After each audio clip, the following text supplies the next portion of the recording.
పచ్చ బంగారం ఈసారైనా మెరుస్తుందా? పసుపు పంటకు గిట్టుబాటు వస్తుందా? నిజామాబాద్ జిల్లాలో పసుపు పంట తవ్వకాలు మొదలయ్యాయి. ప్రధాని మోదీ పసుపు బోర్డు ప్రకటించినా అది ఇంకా కార్యరూపం దాల్చలేదు. ఈసారి పసుపు బోర్డుతోనైనా గిట్టుబాటు ధరలు వస్తాయన్న ఆశగానే మిగులుతుందా? పసుపును ఇక్కడ రైతులు పచ్చ బంగారంగా పిలుచుకుంటారు. నాణ్యమైన పసుపును పండించడంలో నిజామాబాద్ జిల్లా ఆర్మూరు ఖ్యాతిగాంచింది. అయితే దశాబ్దాలుగా పసుపు బోర్డు కావచ్చు, అలాగే మంచి గిట్టుబాటు ధరల కోసం ఇక్కడ రైతులంతా కూడా ఉద్యమాలు, ఆందోళనలు చేపట్టిన పరిస్థితి. ఈసారి పసుపు బోర్డు ప్రకటించినప్పటికీ కూడా ఇంకా కార్యాచరణ రూపొందించిన పరిస్థితుల్లో ఈసారి సీజన్ ప్రారంభమైన నేపథ్యంలో పరిస్థితులు ఎలా ఉన్నాయి, ధరలు ఎట్లా ఉండబోతున్నాయి అనే విషయంలో ఒకసారి పరిశీలిద్దాం.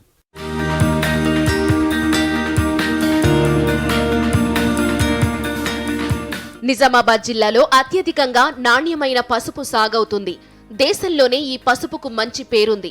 కాస్మెటిక్స్ మెడిసిన్లకు కావలసిన నాణ్యత నిజామాబాద్ పసుపులో ఎక్కువగా ఉంటుంది. దీంతో ఇక్కడి పసుపుకు మంచి డిమాండ్ ఉంటుంది.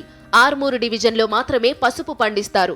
ఆర్మూర్, బాల్కొండ, వేల్పూరు, కమ్మర్పల్లి, మోర్తాడ్, భింగల్, నందిపేట, సిరికొండ తదితర అనేక ప్రాంతాల్లో ఎటు చూసినా పసుపు పంటే కనిపిస్తుంది.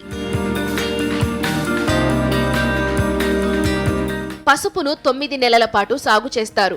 అధిక పెట్టుబడితో సాగు చేసే పసుపునకు ఆశించిన ధర రాక ఏటా కర్షకులు నష్టపోతున్నారు. మద్దతు ధర, పసుపు బోర్డు కోసం ఏళ్లుగా ఈ ప్రాంత రైతులు ఉద్యమాలు చేశారు. దీంతో కేంద్ర ప్రభుత్వం ఇటీవల పసుపు బోర్డు ఏర్పాటును ప్రకటించింది. దీంతో ఈసారి పసుపు పంటకు మద్దతు ధర దక్కుతుందని రైతులు ఆశిస్తున్నారు. ప్రస్తుతం పెరిగిన ఎరువుల ధరలకు అనుగుణంగా మద్దతు ధరను పెంచాలని డిమాండ్ చేస్తున్నారు. ఇప్పుడు పసుపు సీజన్ వచ్చేసింది. పసుపు తవ్వడానికి, ఉడకబెట్టడానికి ఇంకొక 15 రోజులైతే కొన్ని ఏరియాలలో తవ్వడం స్టార్ట్ అయింది. ఇంకో 20 రోజులలో కొత్తగా వచ్చే పసుపు పంట మార్కెట్లకు రాబోతుంది. అయితే ఇప్పుడు మేము రైతులందరం కోరుకునేది ఏంటంటే బోర్డు వచ్చిన దానికి మాకేమైనా మెరుగైనటువంటి ధర, రైతులు లాభపడే ధర బోర్డు ఇచ్చిన దానికి గవర్నమెంట్ ద్వారా ఏమన్నా ధర పెరుగుతుందేమో అని చాలా ఆశపడుతున్నాము. పసుపు దీర్ఘకాలిక పంట కావడంతో రైతులకు పెట్టుబడి ఎక్కువే. పసుపు సాగు కోసం ఎకరానికి 1,00,000 నుంచి 1,50,000 వరకు ఖర్చవుతుంది. ఇప్పటికే తవ్వకాలు ప్రారంభమయ్యాయి. పసుపును జూన్ 2వ వారం నుంచి విత్తుతారు. జనవరి నుంచి తవ్వకాలు చేస్తారు. మరో 15 రోజుల్లో పసుపు పంట దిగుబడులు మార్కెట్కు తరలించేందుకు రైతులు సన్నద్ధమవుతున్నారు. పసుపును తవ్వి, ఉడికించి, కళ్లాలలో ఆరబెట్టిన తరువాత శుద్ధి చేసి మార్కెట్కు తరలిస్తారు.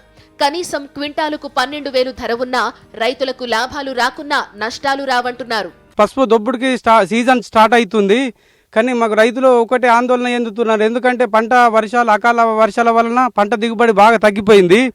అది ఒక పసుపు బోర్డు నిర్ణయం తీసుకొని కేంద్ర ప్రభుత్వం కానీ, రాష్ట్ర ప్రభుత్వం కానీ కొద్దిగా పట్టించుకొని పైన ఉంటేనే 10,000 నుంచి 15,000 రేటు ఉంటేనే క్వింటాల్ ఎంబట మాకేమన్నా దిగుబడి ఉంటుంది. దివంగత ముఖ్యమంత్రి వైఎస్ రాజశేఖర్ రెడ్డి హయాంలో మార్కెఫెడ్ ద్వారా పసుపు కొనుగోలు చేసి క్వింటాలుకు 17,000 చెల్లించారు.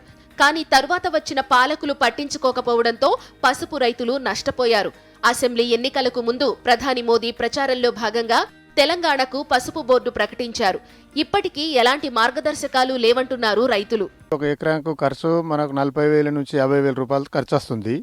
బోర్డు వచ్చినంత మాత్రాన రేట్ అనేది రావాలా, రేట్ వస్తేనే రైతు బాగుపడతాడు. కానీ రేట్ అనేది డిక్లేర్ చేయలేరు. ఈ ఏడాది పసుపు పంటకు మద్దతు ధర దక్కుతుందని ఆశిస్తున్నారు రైతులు. కొత్త వంగడాలు రైతులకు పరిచయం చేసే అవకాశం ఉంది. దిగుబడి పెరుగుతుంది. క్వింటాలుకు 10,000 పైన 12,000 వరకు అయినా ఉంటే రైతులకు గిట్టుబాటు అయ్యే అవకాశం ఉంది.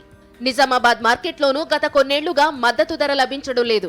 మార్కెట్ ఆరంభంలో రేటు పెంచి పసుపు బాగా మార్కెట్కు వచ్చే సమయానికి సిండికేట్గా మారి ధరలు తగ్గించేస్తున్నారు.